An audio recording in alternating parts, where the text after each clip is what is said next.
Hi there, and thank you for joining us on the Overcomers Overcoming podcast. We feature those who are in the process of overcoming or have overcome any type of life encounter, life obstacle that at the time seemed to be almost insurmountable. With this podcast, we have three objectives in mind. Our first objective is we want you to know with a confident resolve you are not alone. We want to work with you. We want you to know there are others who are working with you, who want to help you through whatever you are encountering, and together we will get through whatever you're experiencing. Our second objective is there are multiple options for any life encounter you are facing. We want to help you develop a resolve that there are various options and solutions to any life dilemma. Our third objective is to help you with critical thinking skills. If you're encountering something that was possibly a decision you made sometime in the past, and if you had the opportunity for a life redo, you would make a different decision. We want to help you with those critical thinking skills that can help you make an informed decision and not encounter what you're going through at the moment. We are the Cooper Culture, a veteran-owned business. We work with business personnel and families to develop and sustain connected relationship cultures within their families and organizations. That type organization is one where people feel wanted, appreciated, and genuinely a part of that organization. I'm with my wife and business partner, Marty, who is helping me facilitate this podcast.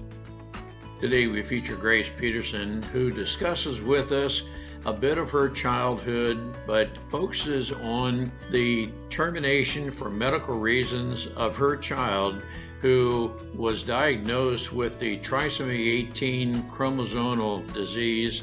It's a very rare disease, but the doctors indicated there is a high probability of various anomalies with her child. It's a very emotional testimony of what she endured, but how she recovered from that very difficult time in her life. Marty, what are some takeaways we can gain from Grace? Ron, Grace had to make a very hard decision. Women want to be able to get pregnant, have children. Some women cannot. They choose to adopt. Some women have pregnancy difficulties and have to make a tough decision. We are faith-based. We believe every child that either is through a miscarriage or other means of death, that child is in heaven with Jesus, fully healed with no problems. It's a great testimony of how she recovered from, but there is hope. Children who do not live for a long period of time are united with Jesus, our Lord and Savior. That is verified in Scripture. Let's listen and learn together. Grace, just great to have you with us. Our listeners are going to benefit a lot from your life experience of having experienced a difficult past with a child that did not come about. I'm not sure the word difficulties with, I'm not sure what the exact term would be, but I think you can help a lot of our listeners with your life experience, what they may be experiencing right now, that some sort of life experience happened that's less than desired or what they wanted regarding a childbirth. But Grace, it's great to have you with us. Thank you for having me. Can you give our listeners a little bit of a background of some of the things you have experienced? And you used the term rainbow baby. Can you briefly describe that and some of what you've experienced in life? Our point in this is not to dwell on the past, but making it through what someone is currently experiencing based on your life experience. Absolutely. So the term rainbow baby refers to a baby that is born after the loss of either a pregnancy or a young baby. If somebody has a baby and the baby dies within a very short period of time after birth, and then they go on and have another baby, that is still a rainbow baby. So it occurs after loss. That is what I went through. I found out I was pregnant. I was so excited. And after a routine appointment, I got the call 2 hours later that you don't want to get. And they said, we found some issues on the ultrasound. And I, like, the rug just came out from underneath me. They did a bunch of testing and follow up, and there was a fatal fetal diagnosis of trisomy 18. So, trisomy 18 is also known as Edwards syndrome, and it is often nicknamed incompatible with life. A very, very, very large percentage of trisomy 18 babies do not make it to birth. If they do, it's usually within a 30-day window that they will pass. Very, very, very few make it past a year of life. So the odds were highly stacked against us. When we got the results, the genetic counselor said, I don't know your beliefs, but termination is an option. And that was how the conversation had started. So I kind of knew that's where it would need to go. I often say that we made a decision in a situation where we had no choice. So we didn't really have a choice. Our baby was going to die. It was just a matter of when. I also had other pregnancy issues that were impacting the pregnancy, and it could have taken me with them. This was not a pleasant situation. So after we ended the pregnancy, I unexpectedly got pregnant again, and I was completely terrified. I was terrified the entire time I was pregnant. I often say, could I buy an emotion? Because I don't know any of what I'm supposed to be feeling. I was still very much in the deep throes of grief, trying to experience the joy of being pregnant again. And it was just the strangest feeling.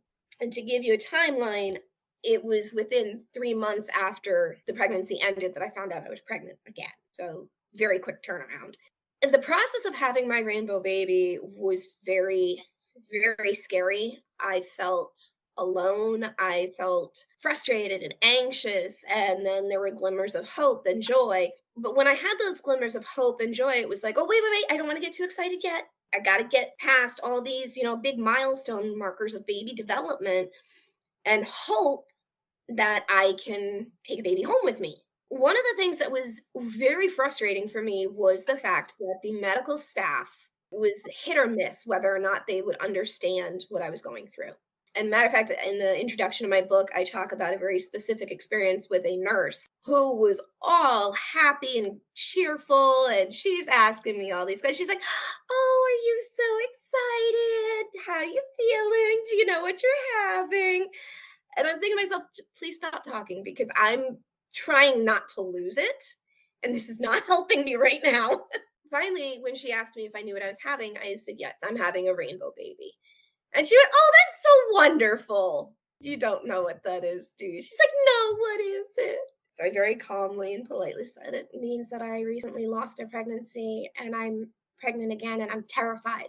And I just watched all the color drain from her face, and she's like, okay, do you have any questions for the doctor? They'll be in soon. And she left a smoke trail leaving that room. She was so embarrassed. I always said it needed to be part of my chart. It needed to be part of my basic information that that's what I was going through.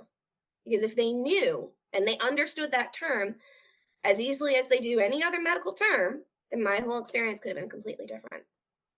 Let me ask you, going back to the first child, did your child die in the womb, or was it something different? She would have. So we did what's called termination for medical reasons, which is we ended the pregnancy. With the trisomy 18 diagnosis, it's a very grim diagnosis. There are some children that do survive and they do live. The quality of life is very low. A lot of them are vegetative. They never speak, they never walk. And I think the longest recorded survivor of trisomy 18 lived to about 20 years. So, like I said, very, very grim diagnosis. We could let nature run its course, or we could end the suffering that the baby would experience as well as the suffering we would experience, waiting every single day for nature to do its thing.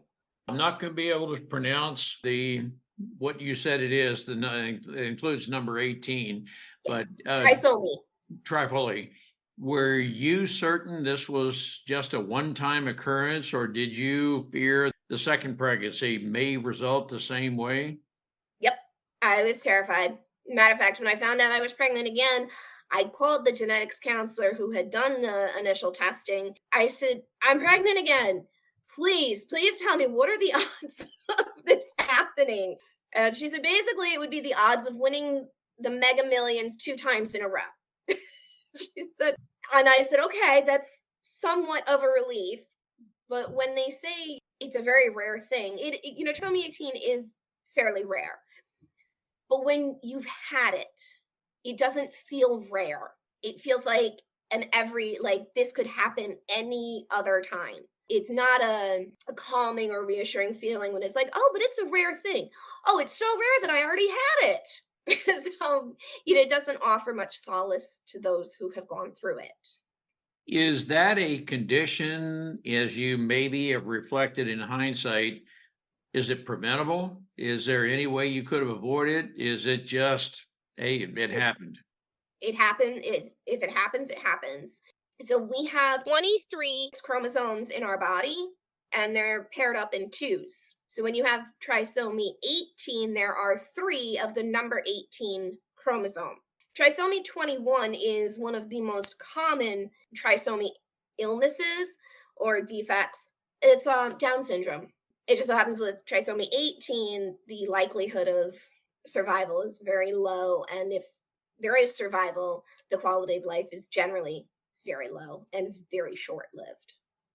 Was the termination for medical reasons something that it just took you months to get over? And really, for our listeners who are maybe experiencing something like or on the recovery side of, how did you recover from that? Was it a matter of time? And Grace, I'll be honest with you, our listeners can sense it very definitely. I'm searching for the right words. You never deal with it fully. You never come, well, I forget the term you were asking, get over it. You don't. That was my child, and it died. And I had to, my husband and I had to make the decision when our child would die. You don't get over that. You learn to live around it. You learn to work with it. It's been 5 years since that happened, and I still think about it. I still see things. I still hear things. And I tighten up and I tense of like, yeah, my daughter should be here. So no, I never got over it. I learned how to, I guess, live with my grief and move forward, but I'll never get over the fact that we had to make the decision to end our daughter's life. Something that might be very important to us and our listeners, now that we know your background, is there anything we could say, do that could activate some feelings and cause you regressive memory that we want to be aware of? And awareness is where I'm coming from with my question. Is there anything through our awareness of your life experience that we need to be aware of, not say, not do, just something to avoid? No, women who have lost pregnancy, whether they've had a stillbirth or a termination for medical or a miscarriage or whatever, we want recognition that we actually had a baby. The unfortunate thing is they didn't survive. We don't want to, and I say we as a somewhat large assumptive statement, but it is fairly accurate that ask us about our baby. Ask us how we feel. Make us feel valid that, yes, you do have children that have not survived, and I am sorry for that. So, how can I help you? That's one of the things I mentioned in my book and in other podcast interviews that I've done. What I needed was for someone to say, how can I help you? As simple as it was. When a woman loses a baby, a lot of people, they don't know what to say. They don't know what to do. And oftentimes they say things that they think are helpful, but they're not. We call it the at least statements. Well, at least it was early. Oh, at least you can get pregnant. At least no. If your statement starts with at least, don't finish it. Thank you for that very sage advice to just be willing to listen. How can we help you? Be on the Yes. listening end. Those are things that can be very helpful. Did someone in your family have the same situation? Did you go back and look at this? Could this be in the family and didn't know about it? Or was this just a complete rare thing for you? The answer to that is yes to both. Pregnancy loss in my family has been very prevalent. My mother experienced pregnancy loss. I believe her mother went through some pregnancy issues. A couple of my aunts went through pregnancy loss. One of them had a spontaneous miscarriage at 5 months. They had no idea why. Pregnancy loss, unfortunately, was prevalent in my family.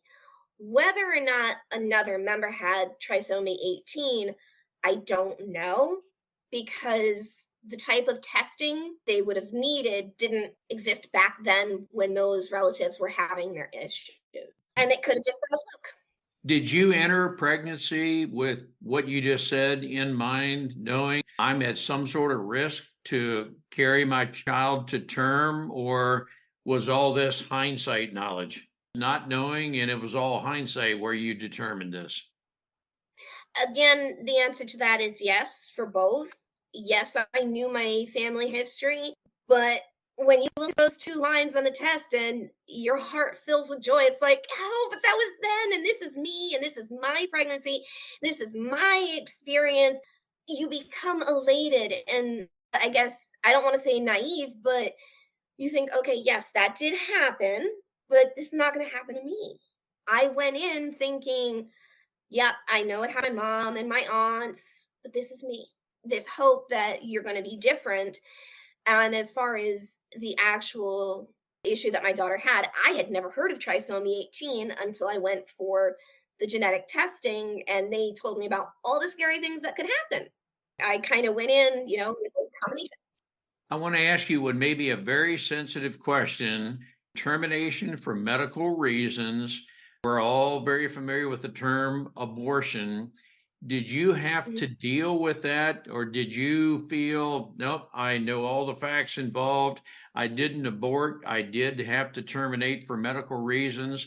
And I know this could be a very sensitive topic, and I'll apologize to you up front if it is too sensitive. Just give me your very candid thoughts. It's funny you mentioned that because it is basically an abortion. When I bring it down to brass tacks, it is, in theory, an abortion. But the labeling of it, like you said, this was termination for medical. It was medically necessary, this pregnancy not continue for my safety and my baby's suffering. There is a lot of stigma around women who have gone through termination from medical. I felt like I was wearing a scarlet letter on my chest that I had ended my pregnancy. And I felt I was going to be judged and condemned. Everybody's going to know and they're going to point fingers at me. And how could you? Nobody knew the story. And the concept of don't judge me, because unless you're perfect, don't judge me. Learn my story, understand my story. It was, for lack of better phrasing, it was an abortion process. But I know that it was terminated for medical reasons. And those those of us who have to terminate, it is the greatest gift of love that we can give our child. We love them so much. We do not want them to suffer. We care for them so much that we're willing to take on this pain and this stigma and this lifelong grief because we love them so much.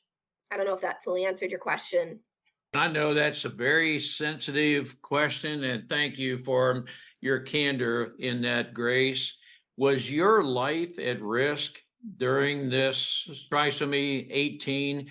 And I'm asking the question primarily from the standpoint of I don't know much about that and I don't know the risks. Trisomy 18 diagnosis was not the only issue. My daughter also had a thick nuchal fold, which is something they look for at a 12-week scan. A nuchal fold, the thickness and thinness of it can be indicators of other issues. Most oftentimes, it is a large indicator of Down syndrome. My daughter had trisomy 18 and a thick nuchal fold, so she might have had other neurological or cognitive issues. I had also had a partial placental abruption. Placenta was pulling away, had started to pull away, could have caused other issues as well. At the time, my life was technically not at risk. But when you're given all the details and knowing, and I was told that basically my body had tried to end the pregnancy, but had failed. It was not a very safe thing to continue, knowing I'd had this partial placental abruption and didn't know if my body was going to try to do it again or how. Yes, I was at risk, but I don't know exactly the extent of the risk I was at if I had continued. Thank you for that very candid Mhm. conversation. You experienced obviously a lot of emotional difficulty, I'm going to guess. And I'm asking this as a question.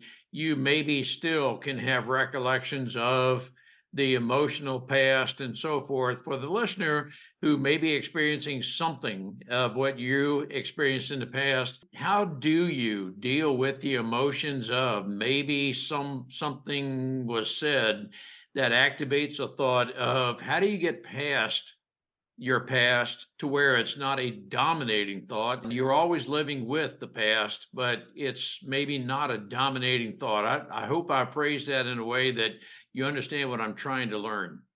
I think I do. I think it's another question of how do you get over it and how do you live the reminders? So Yes. when you lose a partner or an animal or something, you grieve. You grieve your whole life in different ways. There's going to be times where it's going to be very rough. There's going to be times it's easier. There's going to be times you're going along, you're fine, and all of a sudden, boom, it hits you the reality of what happened. And that's how it is for me. There were days I couldn't get out of my own way. I was so riddled with grief. I felt like I was wearing my clothing was made of lead. It was just so physically and emotionally heavy on me. And then there were times I was just okay. I was going along, and then boom, I actually had someone ask me one time, they're like, "How are you doing?" And that one question, I lost it. I broke down into a sobbing mess. There was no real trigger as far as term or anything of reference. It was just, "How you doing?" And the floodgates opened and I just sobbed because it was like, "How am I doing? I'm doing horrible. I'm doing horrible. My baby died. I'm not okay and life is going on around me and nobody knows. It's horrible." That is the truth of it. You're not alone, and there are people and communities and resources out there that are available to help and guide and support. And this is where I say social media and the internet is your friend. Do some research, find somebody, find something that can help you because you're not alone. I actually wrote the book that I did on going through termination for medical reasons because this didn't exist. It's the first of its kind. Grace, we're going to make your book available. We want our listeners to know about your book. Tell us the title of your book. It is called Behind My Smile, a Rainbow Baby Story. It is available on Amazon. We will make certain our listeners know that. Let me ask you how a person might be able to help best. Do you feel comfortable asking for help, or should we discern by working with you, interacting with you? Today's not a good day. And again, I'm just trying to determine the right terms. Should we be able to discern, well, not now, today's not a good day, love up on you? I don't want to be misunderstood with what I just said. Determine the best way to help you. When someone is going through loss like this, they may not even know what kind of a day it is. Like I mentioned, I was at work one day and I was feeling fine. Someone said, "How you doing?" And that simple question just tore me apart. But being honest and sincere, I believe, are the best ways to approach someone. Don't tiptoe around it, but don't be so open and bold about it. The simple questions, like I said, how can I help you? How are you feeling today? Those are the simple questions that are going to get the answers out. And it might change hour to hour, day to day, depending on the person and their story. So I think just keeping it very simple and very clear. How can I help you? If they say, "I'm not sure," okay, well, how you feeling today? Then you just kind of go from there. It takes a little bit of Q&A from each person involved to figure it out. I'm interpreting what you're saying as we show we genuinely care from the heart. We can be the help maybe you need. If that moment in your life, that, who knows, 30-minute period during the day is the low point, we're very genuine. We're willing to work with you, help you through whatever. We're walking with you. We're figuratively, at least emotionally, right beside you. We're willing to walk that path with you. That's what I'm interpreting you're saying. And if I've said anything that's not accurate, please correct me. I believe you're absolutely correct on that. When I went through my loss and people say, oh, but everything happens for a reason. Don't give me that positivity because I want to shoot back at someone and say, okay, well, then what was the reason my baby had to die?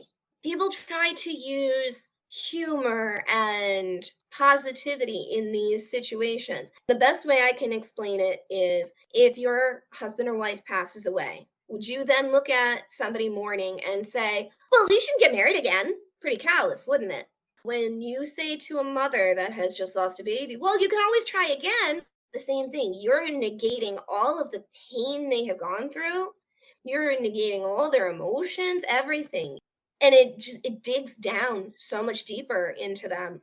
If you say to somebody, well, I just had to put my dog down. Well, that's okay. Everything happens for a reason. You wouldn't say that to somebody who lost a dog. Don't say it to somebody who just lost a baby. Very gracious words of encouragement. I want to encourage our listeners to be very genuine, reach out, be willing to listen. And my premise, Grace, is if we genuinely care, even though we're uncertain exactly what the right action is, if we genuinely care, that will come across. We will find the right way, the best way to interact and help someone. On behalf of our listeners, I want to thank you for the life you have experienced, passing on your life lessons learned. We will benefit from your very difficult experience. But again, thank you very much for sharing with our listening audience. We appreciate having the opportunity to share our and our guests' life experiences with you. The Cooper culture advances organizations to achieve and sustain high retention rates, connected communication, and trust through personality insights and principled leadership. You can contact us at our website, thecooperculture.com, and you can contact us directly at ron@thecooperculture.com or Marty, M-A-R-T-Y, at thecooperculture.com. We work with you to help assess aspects of your culture to advance the environment and people to their best performance. We do that through our staff of certified personal performance coaches, leadership trainers, keynote speakers, and DISC personality behavior experts. You can book a speaking engagement directly through our website by contacting us at ron@thecooperculture.com. We look forward to sharing our life experiences with you, some of which are profound, some of which are pretty funny. Some of those life experiences are ones we'll never do that again because we've been through stuff. We truly look forward to working with you, speaking with you, helping advance you in any way that we can.